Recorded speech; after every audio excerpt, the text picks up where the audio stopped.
Hey guys, it's Jade back with another video, and today, this video might be a little bit late because I've been very busy with school, and I forgot to record a video, so, sorry if this video is late, but anyways, today, we are continuing our cryptid series, and the cryptid that we are looking at today is from Delaware, and it is called the Selbyville Swamp Monster.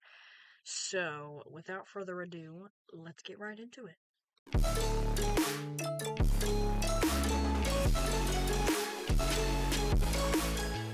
Okay, so the Selbyville Swamp Monster was actually debunked, so there's not a lot to say about this one. So this might be a little bit of a shorter video, but I'm gonna tell you guys the story anyways, because the most popular cryptid in Delaware happens to be the Selbyville Swamp Monster, even if it's not real. So, without further ado, let's get right into the story. So since the early 1900s, residents near the Great Cypress Swamp in Selbyville have made some crazy claims. They said they've heard screams at night. Some said that they've been chased by a hairy monster who lived in the swamp. And the stories were just kind of passed down through the generations as, people had kids and all that, and they told the stories. And the legend just kind of grew, and it hit its peak in 1964 when a resident named Fred Stevens, he brought the creature to life. That's how he describes it.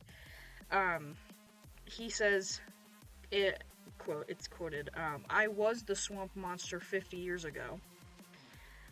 He says since he grew up hearing tales of the swamp monster, he decided to bring it to life, like quite literally.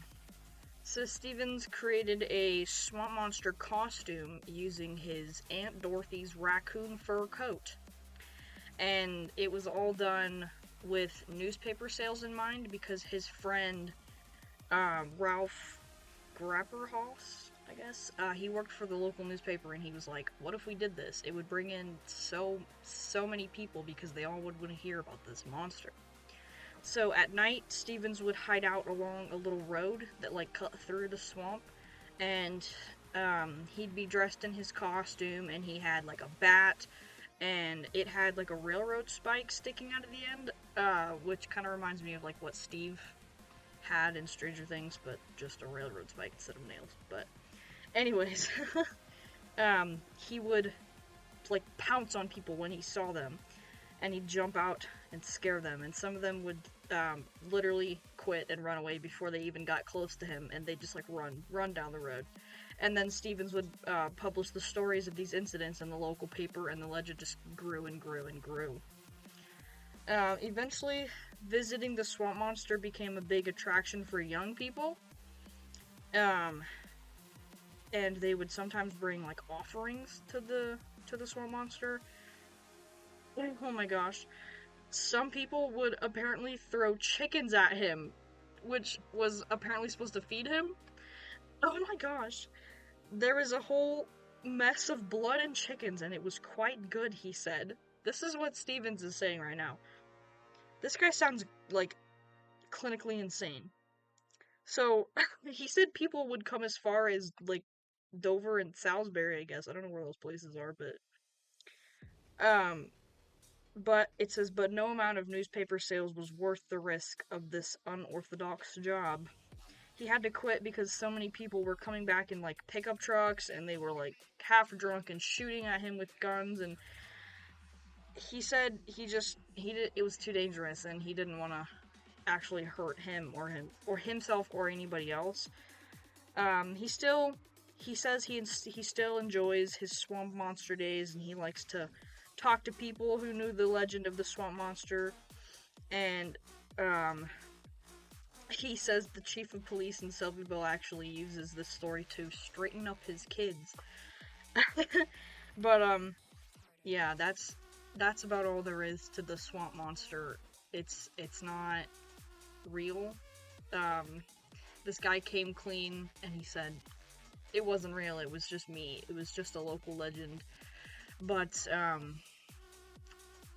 that's really all there is to the Selbyville Swamp Monster. Delaware must be just boring.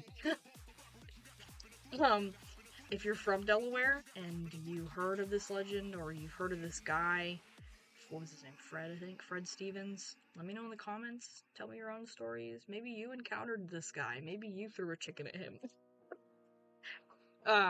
But yeah.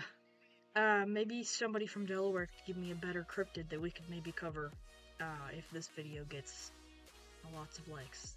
The last video where I said if you guys could get it to 10 likes, you failed. So looks like you're not gonna hear the rest of the Melonhead story unless you find it yourself. But next week is going to be Florida with the skunk ape, which I have actually heard of, and it literally just is like another Bigfoot type creature. It's not Bigfoot, but it's like similar to Bigfoot. So stay tuned for that, and I hope you enjoyed. Leave a like if you did. Don't forget to subscribe, and I'll see you in the next one. Take care.